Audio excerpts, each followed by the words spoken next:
जब प्रदर्शनकारियों ने कर्फ्यू का उल्लंघन करते हुए ढाका के सड़कों पर मार्च किया और सेना ने कोई कार्रवाई नहीं की, तो ये देख के साफ लग रहा था कि बांग्लादेश में फिर से मिलिट्री कूप मतलब तख्ता पलट होने वाला है। 1971 में बांग्लादेश फॉर्म हुआ, उसके जस्ट 4 साल बाद ही father of the nation Sheikh Mujibur Rahman का हत्या कर दिया गया था आर्मी पर्सनल के द्वारा। उसके बाद से अब तक मिलिट्री वालों ने बांग्लादेश में क्या क्या खेल खेला है, मैं आपको क्रिस्टल क्लियर कर दूंगा इस वीडियो में। आप वीडियो को अंत तक देखें एंड चैनल को सब्सक्राइब करें। बांग्लादेश के फादर ऑफ द नेशन के हत्या के बाद 15 वर्षों तक सेना ने बांग्लादेश में डायरेक्ट या इनडायरेक्ट रूप से पॉलिटिक्स को कंट्रोल किया। 2008 में मुजीब की बेटी शेख हसीना के सत्ता में आने तक मिलिट्री वालों का इंटरफेरेंस नहीं रुका। मैं आपको पास्ट में लेके चलता हूँ। 1975 में देश के पहले प्रधानमंत्री और शेख हसीना के पिता शेख मुजीबुर रहमान की उनके परिवार के अधिकांश लोगों के साथ एक मिलिट्री कूप में हत्या कर दी गई थी। इस तख्ता पलट ने मिलिट्री रूल का रास्ता एकदम क्लियर कर दिया था लॉन्ग टाइम के लिए। शेख मुजीबुर रहमान शुरू में प्रधानमंत्री बने और बाद में जनवरी 1975 में राष्ट्रपति पद का शपथ ग्रहण किया एंड उन्होंने वन पार्टी सिस्टम का भी शुरुआत किया था बांग्लादेश में। ये कहीं ना कहीं एक बड़ा वजह बना उनके हत्या का। उसके साथ एक और बड़ा कारण था, आज़ादी के बाद कुछ बंगाली सैनिकों के साथ भेदभाव को लेकर सेना में तनाव काफ़ी ज़्यादा बढ़ गया था। हुआ ये था, जब बांग्लादेश बना तो उस टाइम ज़्यादा मुक्ति बाहिनी जो पाकिस्तान सेना के खिलाफ लड़ी थी गोरिल्ला वॉरफेयर में, उसमें से ही मैक्सिमम सैनिक बाद में बांग्लादेशी आर्मी में शामिल हुए थे। उसमें से कुछ ऐसे भी लोग सेना में शामिल हुए बाद में जो लोग पाकिस्तानी आर्मी के अगेंस्ट कभी प्रोटेस्ट तक नहीं किया था। इसी वजह से उनके साथ भेदभाव होता था। असंतोष इतना ज़्यादा बढ़ गया कि कुछ युवा सैनिकों ने मुजीबुर रहमान और उनके पूरे परिवार की हत्या कर दी। उनके साथ उनके बेटे, रिलेटिव, हाउस होल्ड स्टाफ मिला के टोटल 18 लोगों की हत्या हुआ था, जिससे सेना तख्ता पलट का रास्ता एकदम क्लियर हो गया। उसके बाद 3 नवंबर 1975 को ब्रिगेडियर खालिद मुशर्रफ ने खोंडाकर मुश्ताक अहमद को सत्ता से हटाने के लिए तख्ता पलट किया।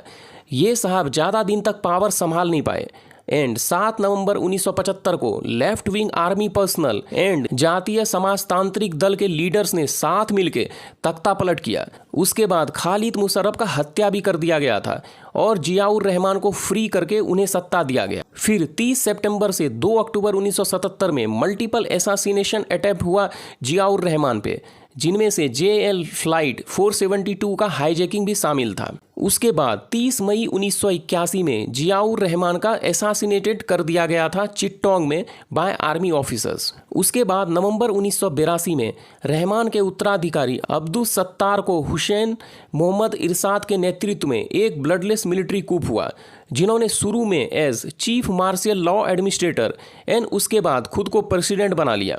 1990 में एक बड़ा लोकतंत्र समर्थक विरोध प्रदर्शन हुआ था। इरशाद ने 6 दिसंबर 1990 को इस्तीफा दे दिया और उसके बाद उन्हें भ्रष्टाचार के आरोप में गिरफ्तार कर लिया गया था। जस्टिस मिनिस्टर शहाबुद्दीन अहमद ने अगले वर्ष चुनाव तक इंतरिम लीडरशिप को संभाला। 1991 में फर्स्ट टाइम बांग्लादेश में फ्री इलेक्शन हुआ, जिसमें बांग्लादेश नेशनलिस्ट पार्टी BNP ने इलेक्शन जीता। उसके बाद जनरल जियाउर रहमान की वीडो वाइफ खालिदा जिया देश की पहली प्रधानमंत्री बनी। 1996 में शेख हसीना जिया के बाद प्रधानमंत्री बनी और उनकी पार्टी आवामी लीग ने चुनाव में BNP को हरा दिया।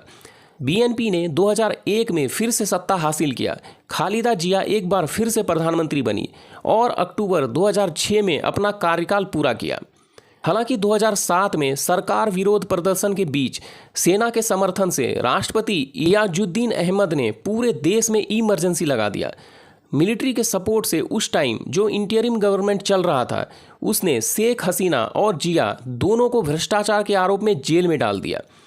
उन्हें 2008 में रिहा कर दिया गया और दिसंबर 2008 में चुनावों में अपनी पार्टी के जीत के बाद शेख हसीना फिर से सत्ता में लौट आई और लगातार 2024 तक बांग्लादेश की प्राइम मिनिस्टर रही एंड उनके रहते इंडिया बांग्लादेश का रिलेशन काफ़ी अच्छा रहा।